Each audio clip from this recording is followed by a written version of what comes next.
Bonjour à tous ceux et celles de tous âges qui sont un peu en froid avec leur emploi pour des raisons diverses. Cette grille a été conçue pour vous permettre d'évaluer votre emploi avec une note de 0 à 200, ce qui vous donnera une note sur 20 au dixième de point près. Elle peut servir aussi à tous ceux qui sont immatriculés TT, transit temporaire. Si vous êtes sur le carreau, c'est bien le moment de vous fabriquer un emploi sur mesure. Comme cette grille ne porte que sur les fondamentaux de l'emploi, elle ne fait référence à aucun niveau, métier ou marché. Vous pouvez donc la recommander à votre voisin de palier s'il déprime tous les dimanches soirs. Un emploi sur mesure, ça veut dire que vous ne vous forcez plus à rentrer dans une case, mais que vous mettez l'ensemble de vos talents au service d'un employeur. Je suis personnellement assez fanat de l'emploi choisi plutôt que subi. On vous a appris à vous faire embaucher, mais c'est mieux si c'est vous qui embauchez le patron qui convient à votre projet actualisé. Ce siècle avait 2 ans quand j'ai écrit le livre qui porte le titre « Choisir et vivre mon emploi tout au long de ma vie » avec pour sous-titre « Itinéraire d'un zappeur gâté ».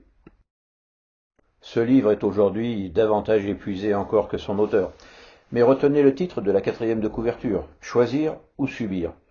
Ce choix étant strictement personnel, vous êtes le seul à cocher les cases. Retenez aussi l'idée qu'il existe un temps pour tout, et que, comme au théâtre, il y a des emplois pour tous les âges, et qu'il est même possible de mourir sur scène à un âge avancé.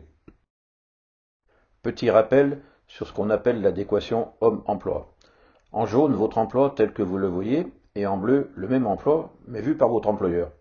L'employeur est toujours plus ou moins déçu, compétence ou motivation insuffisante, et l'employé toujours un peu frustré, compétence sous-employée, mérite mal reconnu.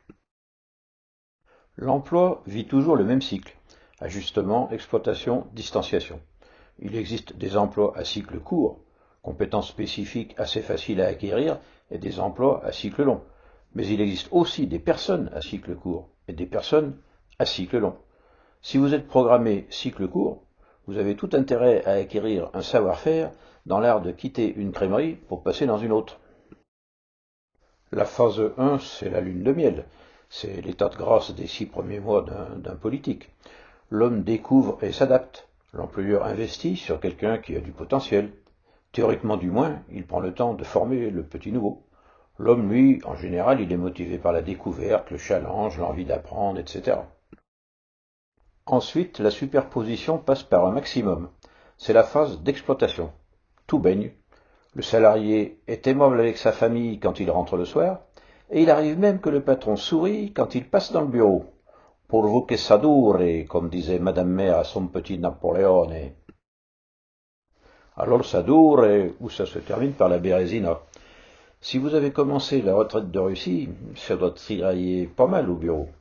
Soit votre emploi a changé, soit c'est vous qui n'avez plus les mêmes centres d'intérêt et les mêmes motivations. Si votre emploi n'est plus compatible avec votre vie privée, vous frôlez le burn-out. Dans ce cas, la grille va vous aider à décider quel aspect de votre emploi il convient de changer d'urgence. Revenons-en à la grille. Elle porte sur 5 critères d'analyse. L'intérêt des tâches quotidiennes, le mode de vie lié à l'emploi, la rémunération et ou les avantages divers, la reconnaissance et la considération, et les perspectives d'évolution. Le premier critère porte sur le quoi, le contenu du poste. Il n'y a pas de sot métier, dit-on, il n'y a qu'une manière sotte de les exécuter. Oui, c'est pas faux, mais il y a quand même dans un emploi pas mal de tâches sans intérêt, et quand elles deviennent majoritaires, il faut commencer à lire les annonces. On passe trop de temps dans son emploi pour accepter de s'y ennuyer. Il faut aussi que le travail ait un sens. On dit que les burn-out sont liés à une surcharge de travail, mais ils sont très souvent liés au manque de sens. La fameuse question « à quoi sers-je » Quand on ne sert à rien, on fait comme les Shadocks, payés pour pomper, qui demandent à leur chef « on pompe pour quoi faire ?» Et celui-ci répond « vous devez pomper pour pomper ». Si vous êtes payé pour pomper dans le seul but de pomper, regardez si les autres critères justifient ou non de maintenir le statu quo. Intérim alimentaire et provisoire, pourquoi pas, mais évitez quand même les CDI de Shadocks. Autre idée, si vous souffrez d'ennui au travail, mettez sous votre assiette ce set de table plastifié de mon ami Glodus Bouchon, chef de cuisine dans un bouchon lyonnais et coach pour dirigeants. et conseil en gestion de carrière accessoirement. Si vous le voyez tous les jours au moment de tendre votre assiette, ça vous incitera peut-être à régler le problème. Voici la grille pour ce premier critère. Contentez-vous d'écouter, vous trouverez la grille à la fin. Le principe est simple, vous notez de 1 à 4, et comme il y a 5 critères, le total vous donnera une note sur 20. Si vous cochez la note 0, sachez que c'est une note éliminatoire, même si les 4 autres critères sont satisfaisants. Le travail visé qui mérite 4, eh bien c'est celui que vous feriez volontiers en bénévolat. L'emploi se déroule dans un décor. Ville, campagne ou banlieue. J'y vais à pied en 5 minutes, ou j'ai 2 heures de trajet dans chaque sens. J'ai une belle vue depuis mon bureau, où je donne sur la décharge municipale. Mes collègues sont sympas, ou non. Le style de management conditionne bien sûr la qualité de l'environnement. Vous pouvez y être plus ou moins sensible. Personnellement, il m'est arrivé de changer de métier pour ne pas changer de décor. Le choix de la ville peut se révéler déterminant. Je veux bien faire n'importe quoi, mais pas n'importe où, et pas dans n'importe quelle ambiance. Si vous êtes sensible à ce critère, allez voir sur ma chaîne YouTube le topo qui traite de l'art du ménagement. Voici la grille environnement. Il est clair que si votre emploi vous pourrit la vie, il est urgent d'appeler le SAMU. Un bon indicateur aussi, c'est quand vous commencez à trouver longs les trajets. C'est le moment aussi de décider si vous préférez bosser en intérieur ou au grand air, à l'atelier ou chez les clients, avec ou sans déplacement, etc. Quand on parle de rémunération, d'une part, il faut tenir compte des avantages divers et de l'absence ou non de frais collatéraux, prix des loyers, coût des transports. Il ne faut pas confondre non plus vos besoins d'argent et l'envie d'être reconnu par votre seule feuille de paye. Sachez aussi qu'il n'y a plus rien de déshonorant à avoir une carrière en dents de scie ou même en chapeau de gendarme. Beaucoup de quinquas qui ont fini de payer la maison ratent des postes qui leur feraient une super fin de carrière à cause d'une forme d'orgueil mal placé. Je ne peux pas me dévaluer. Eh bien si, au XXIe siècle, c'est permis, profitez-en. Je vous laisse lire cette autre maxime de Glodus Bouchon. Bah oui, le niveau de rémunération est certes lié au prix du marché, mais il est également justifié par votre contribution au résultat de l'entreprise. Glodius l'exprime très bien, hein. D'une manière générale, il ne sert à rien à demander à votre patron ce qu'il ne peut pas vous donner. Ça va juste l'agacer. Si vraiment vous valez plus que votre paye, eh bien mettez votre épée au service d'une cause qui a les moyens. Les patrons qui se payent en dessous du tarif sont assez nombreux, et ils ont leurs raisons qui ne sont pas obligatoirement les vôtres. Il est extrêmement démotivant d'être payé en dessous du prix du marché.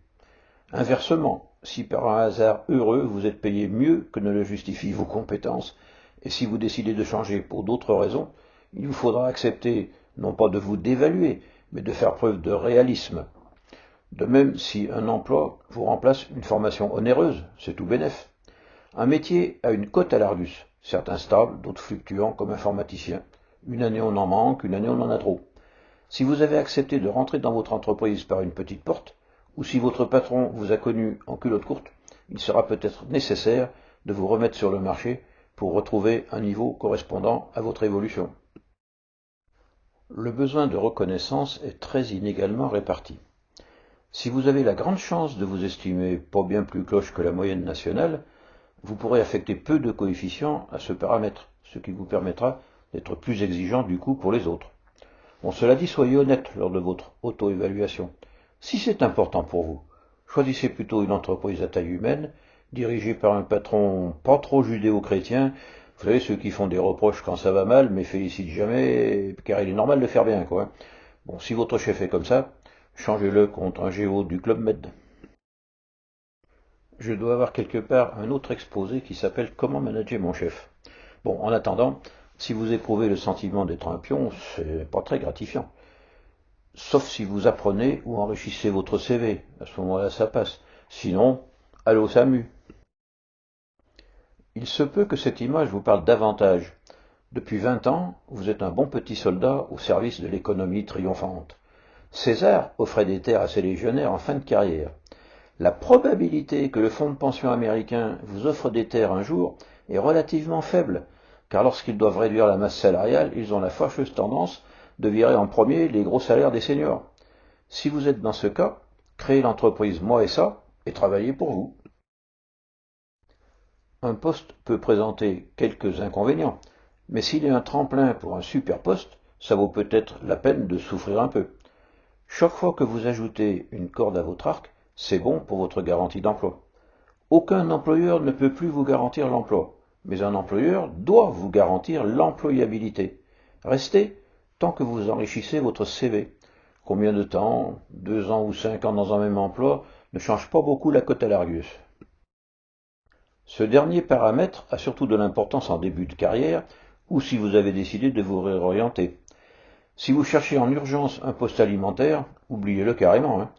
Je connais quelqu'un qui, ayant perdu sa voiture de fonction dans un naufrage, s'est fait embaucher en 6 semaines pour un poste commercial assez banal, dans lequel il n'est resté que 8 semaines, le temps de trouver poste à son niveau, doté lui aussi d'une grosse auto. Une urgence, ça se traite comme une urgence, en oubliant un peu la hiérarchie des paramètres. Je vous laisse lire ce que pourrait être votre prochain emploi si vous décidez de prendre les choses en main. Ça, c'est votre plan A. Et s'il faut vous rabattre sur un plan B, prenez-le, si c'est mieux que votre emploi actuel. Il y a plus forte raison si c'est mieux que votre chômage actuel. On arrive à l'emploi idéal par approche successive.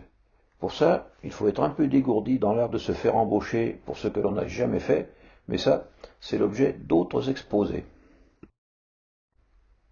Voilà, je vais vous laisser avancer à la main sur les 3 diapos suivantes pour vous permettre de noter votre emploi. Ah, j'oubliais, le record à battre est de 2 sur 20 et il date de plus de 25 ans. La personne, âgée à l'époque de 45 ans, a créé sa petite entreprise qui l'a conduit sans problème jusqu'à la retraite. Tournez-vous dans le sens des vents favorables, c'est plus cool que de ramer à contre-courant. Il y a un temps pour tout. Oncle Jacques.